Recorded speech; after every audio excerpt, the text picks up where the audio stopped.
regresamos a argumentos, un tema que ustedes nos piden mucho, nos escriben mucho, el tema económico, las expectativas de crecimiento económico para nuestro país y también ante los más recientes acontecimientos mundiales, las tensiones en el Estrecho de Hormuz, cómo afectan al mercado petrolero, especialmente al mercado venezolano, pueden o ya están subiendo los precios del petróleo.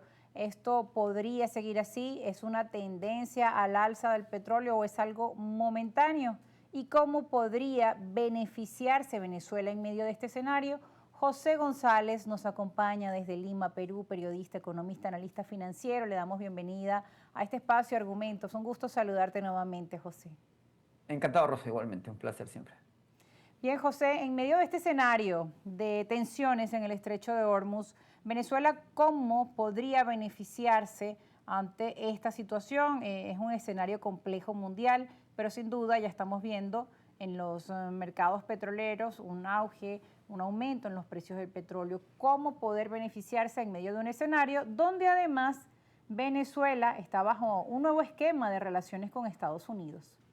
A raíz de los eventos del 3 de enero y el acercamiento entre los Estados Unidos en Venezuela, en donde tanto el presidente Donald Trump como la presidenta encargada Delcy Rodríguez se refieren el uno al otro y la otra al uno como Sí. socios y amigos, en donde se ha duplicado la exportación de petróleo venezolano a los Estados Unidos, en donde ya hay envíos constantes de nafta norteamericana, estadounidense, para mejorar los crudos pesados y extrapesados en José, pues esta situación en el mercado petrolero a raíz de los eventos del fin de semana en Irán, mejoran el perfil de Venezuela en virtud de esta relación con Estados Unidos y porque la relación en José, los crudos que salen de José, que van a Corpus Christi en el Golfo de América, como lo llama el presidente Trump, el Golfo de México, donde se refina más del 40% del petróleo que llega a los Estados Unidos, es una travesía de 8 días y en donde los fletes y los seguros son absolutamente más bajos y menos complejos de los que se dan en estos días o los que siempre se han dado en el Golfo Pérsico y en el Estrecho de Hormuz. Una de las razones en las primeras 48 horas de las hostilidades en el Golfo Pérsico es que las compañías aseguradoras se están resistiendo a asegurar los barcos tanqueros que entran por el Estrecho de Hormuz a recoger petróleo de Arabia Saudí, de los Emiratos y de Irán y sacarlos por el Golfo, por el Estrecho de Hormuz y el Golfo Pérsico.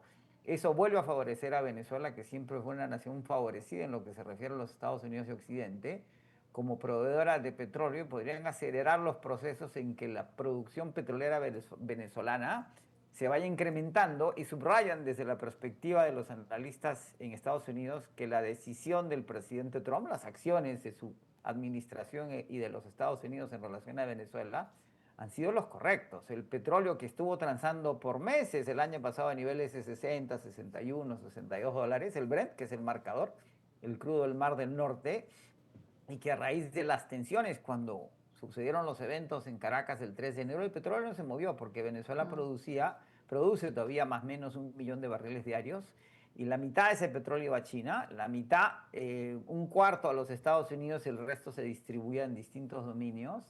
Sin embargo, cuando empezaron a incrementarse las tensiones en Irán, el petróleo fue subiendo sistemáticamente hasta los Sí. 72, 73, el lunes llegó a 79 y hoy día está cerrando a niveles de 82. Si se prolongan las hostilidades en Irán y la reacción de Irán ha sido atacar a todos sus vecinos, recordemos que los iraníes son musulmanes pero son persas, el resto son musulmanes pero son árabes, esas tensiones y esos ataques, el presidente Trump dijo ayer que las hostilidades podían prolongarse por 4 semanas. La expectativa del mercado es que el petróleo podría saltar a $90 el barril, de ahí a 108 y de ahí incluso entre 110 y 130 en las próximas semanas o meses. Es una situación compleja, el panorama sigue en tensión, por lo que también hay mucha volatilidad, es decir, nada es permanente y lo hemos visto, bueno, basta solo ver lo que van de 2 meses de este año 2026, ahora Donald Trump ha dicho que Estados Unidos va además a supervisar y va a controlar el flujo de la energía en el mundo, que su guardia va a estar resguardando todos los buques petroleros que se dirijan por el Estrecho de Hormuz, pese a lo que ha aseverado la Guardia Revolucionaria de Irán, en fin. esto continúa y hemos visto además las políticas del presidente Donald Trump en lo que va de año, pues que todo lo que dice además lo hace. A pesar de él ser uno de los promotores a ser Nobel de la Paz, lo que hemos visto también son acciones bélicas constantes y unas acciones, bueno, que han ido creciendo respecto a su política exterior, marcada también por la necesidad de más energía, de un aumento de la demanda energética de Estados Unidos y una competencia además global con China. Es correcto, y recordemos que el ciclo petrolero se va a prolongar más allá de lo que inicialmente se esperaba en función de la electromovilidad y la transición energética. Ya la Agencia Internacional de Energía se ha alineado con las proyecciones de la OPEP diciendo que vamos a llegar al pico de demanda de petróleo en el año 2050 y no el 2030 como había sostenido Sí. en meses anteriores. La Ujú. expectativa es que pasemos de 103 millones de barriles que consumimos hoy día a 122, 124 hasta 130 millones de barriles. Es decir, que en las próximas décadas podría haber un déficit de 6 millones de barriles en la medida que Estados Unidos produce 13 millones, consumimos 20, exportamos 2,5, exportamos crudos livianos, importamos crudos pesados y semipesados. La faja pérmica, de donde se produce la mitad de esos 13 millones, hay indicios geológicos de que se está secando, las grandes petroleras se están quedando sin recursos y reservas. ¿Quién va a suplir ese déficit de 6 millones de barriles en los próximos 30, 40 años? Venezuela, porque tiene la reserva de petróleo más grande del mundo, 300.000 millones de barriles. Asumamos que solo podemos explotar 150.000 millones, seamos pesimistas, 75.000 millones tenemos petróleo para 300 años a los niveles de consumo actuales y el destino de Venezuela es producir casi que sí o sí o sí en los próximos 30 años entre 5 y 6 millones de barriles. Lo Eso cual que va a implicar para... augura ¿Perdón? un panorama muy positivo para Sí, Venezuela. claro. De hecho, habiendo pasado de 300.000 barriles a 1 millón, la economía ha crecido de 50.000 millones a 100.000 millones. La economía venezolana puede volver a duplicar. La expectativa es que este año el sector petrolero crezca 30%, el consumo 14% y el sector financiero hasta 100%. Eso no significa que todos los venezolanos se van a beneficiar porque venimos de una base muy bajita, pero Ujú. si la tendencia es la misma, viene un ciclo positivo en Venezuela que todos esperamos, el país, sus autoridades, sus socios, sus empresas sepan capitalizar y estructurar para que se mantenga en el tiempo.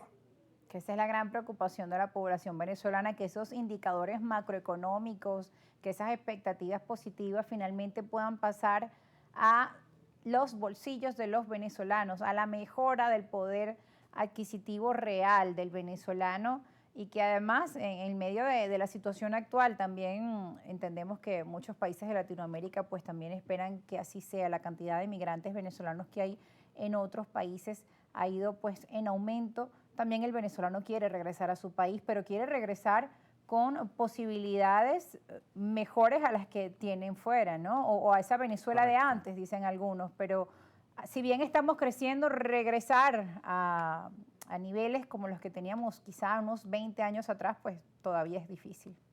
Correcto, llegamos a ser una economía de 400.000 millones de dólares. Mm. Hoy llegó a ser una economía de 50, hoy estamos en 100. La economía del Perú, que era de 26.000 millones, hoy es 330.000 millones. Es un proceso largo, Sí. pero la circunstancia tiende a ser positiva. Y hay que recordar los estudiosos de las migraciones masivas en la historia, los irlandeses en el siglo XIX a los Estados Unidos, los italianos. Por lo general, más de la mitad de los migrantes vuelven a su país de origen.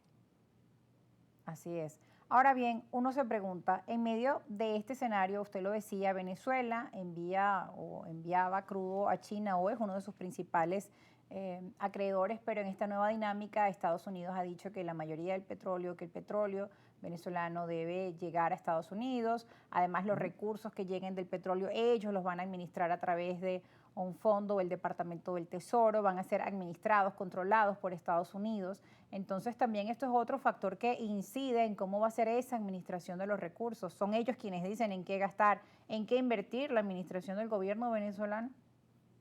Es correcto, esas es las reglas que ha planteado el tutelaje de la administración Trump y que el gobierno en Caracas, siendo muy pragmático, lo que quisen llamar realpolitik, está adecuándose, administrando tácticamente en virtud de la circunstancia, en virtud de crear una viabilidad para la economía y una coexistencia que va a terminar siendo positiva para Venezuela. Recordemos que ese 50% de petróleo que se exportaba a China tampoco pagaba necesariamente bien en la medida que era un petróleo que salía de Venezuela en lo que se llaman flotas grises, en mercados negros, en donde China pagaba un descuento muy alto sobre esas exportaciones y además cobraba parte de la deuda que aún queda del fondo chino. Recordemos el fondo chino que llegó a tener 50.000 millones, lo que se calcula es que quedan entre 10 y 13.000 millones y el beneficio para Venezuela no era necesariamente positivo. El cálculo que se sacaba es que Venezuela recibía 20 centavos de dólar por precio de mercado